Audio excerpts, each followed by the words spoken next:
Hi everyone, it's Melissa over at the Hair Spa and Wig Loft in Plainville, Connecticut. Just wanted to talk a little bit today about what kind of goes hand in hand with the beginning of the process that people are often going through when they first find out that they have cancer. And usually what will happen is their oncologist will refer them over to us or another, wig store. And then so we get the phone call, and by the time we get that phone call, there are definitely some things that I've sort of learned and picked up on about what people are going through at that point in time when they get to us. When you're sick, whether it's with an acute illness or a chronic illness, a big part of that is that we have our choices taken away from us. And that's a big deal. You're not planning to get sick.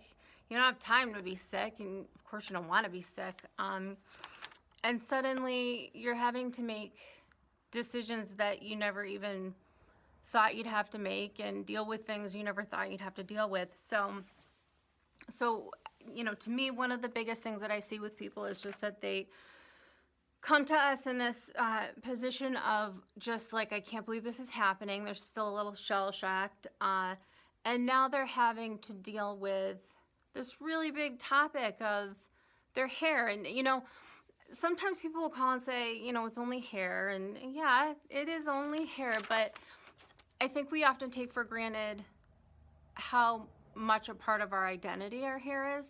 And so that, rightfully so, that can be, really upsetting.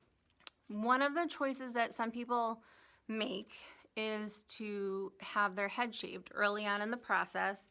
We get a lot of phone calls where people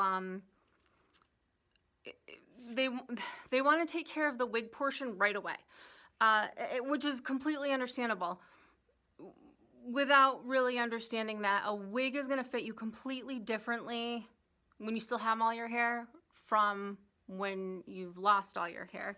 So we always do recommend doing, your final fitting and picking out the final piece that you're going to get after you've lost your hair, or if you decide that you want to shave your hair. And, obviously that's not an ideal thing to have to do, but it is a choice that you can make, and that's something that some people say feels like it gives them just a little bit of their power back, is to make that decision and kind of grab the horse by the reins and be like, I'm taking care of this now, and charge into it. For other people, that's not the right answer, and that's totally fine too. One of the things to know that goes along with the whole head shaving thing, and whether you should wait or not, is simply the fact that, and I didn't know this until I worked here, it can be kind of painful losing your hair, I guess. As it's coming out, your scalp can be very sensitive. And it's also emotionally traumatic, to wake up each morning and, for some people, there's that element of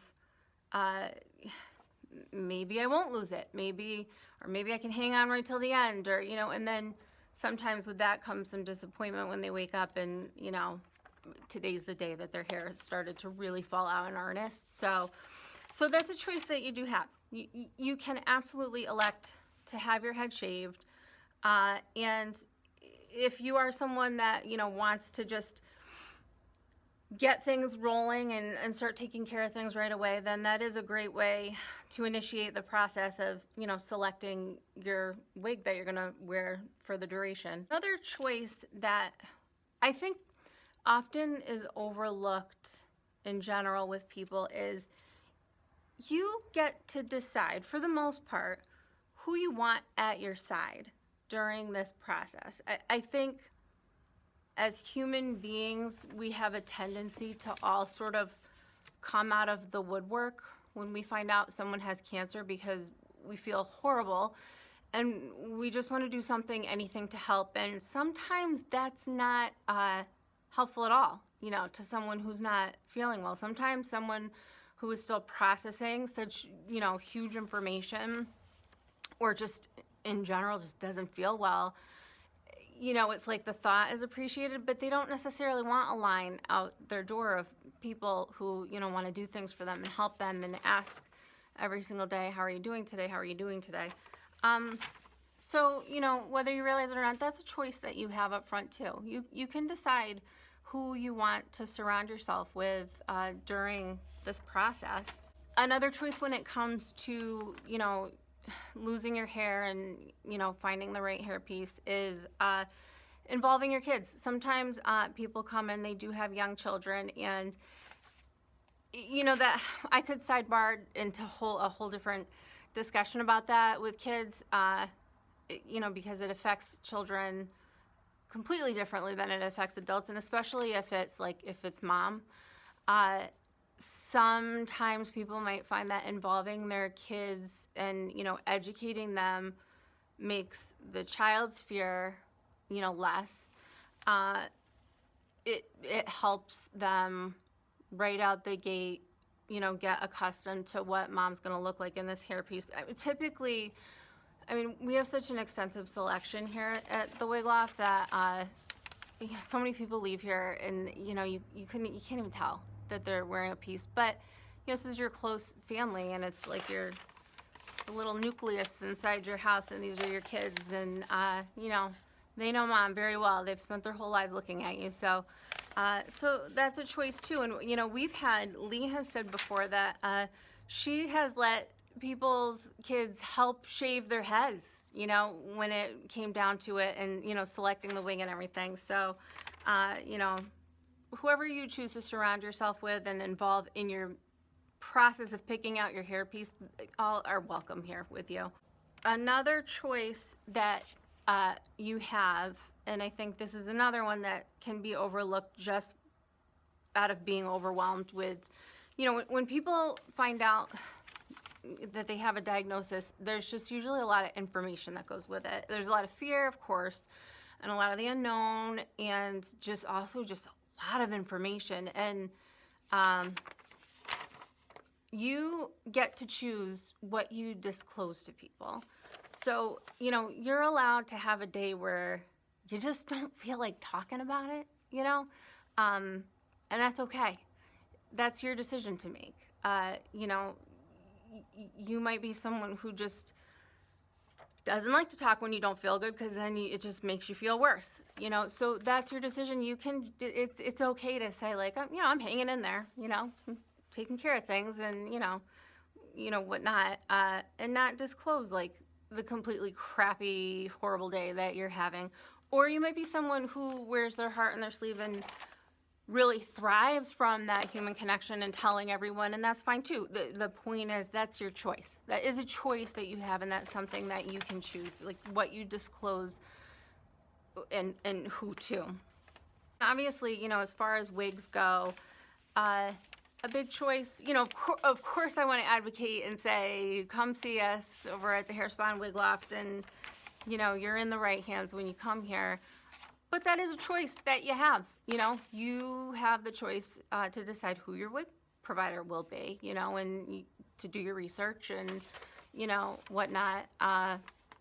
And just find, sometimes when you're going through something so traumatic, sometimes just walking into a place and the aura of it, the personalities of the people there can make or break what you're setting out to do there. So, of course, we'd love to have you here, and of course, we'd love to help take care of these needs for you, but it is another choice that you have. You get to decide who is gonna, do this. I do highly recommend, regardless, that you go somewhere to be fitted properly with a professional and not do the whole online thing. And that's another thing I could do an entire other video about, or the reasons why you really don't want to just buy a piece online during this time.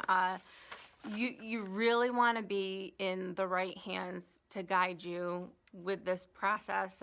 And I tell everyone, Lee is, you're in the best possible hands with Lee. She's been doing this for over 40 years, and you couldn't be in better hands than if you come here with Lee. But ultimately, again, that's choice. That's a choice you have and a decision that you can make. Once you've selected who you'll be going to for your wig, and any caps or turbans or scarves that you need to go with that. From there, it's, you know, that part is sort of downhill. And if you're in the right hands, they'll guide you along the way. But one thing I can certainly say for sure is, you know, here at the Hair Spot and Wig Loft, you have many, many, many, many choices when it comes to hair pieces, you know, toppers, caps, you know, whatever you need, products to go with it. So hopefully this video helped a little bit. You know, sometimes it just can be so overwhelming and you just feel like you're being robbed, I think, of certain things. But just know that you do still have power over some choices and decisions. And sometimes that means everything for someone that's going through a medical crisis. So take care, everyone.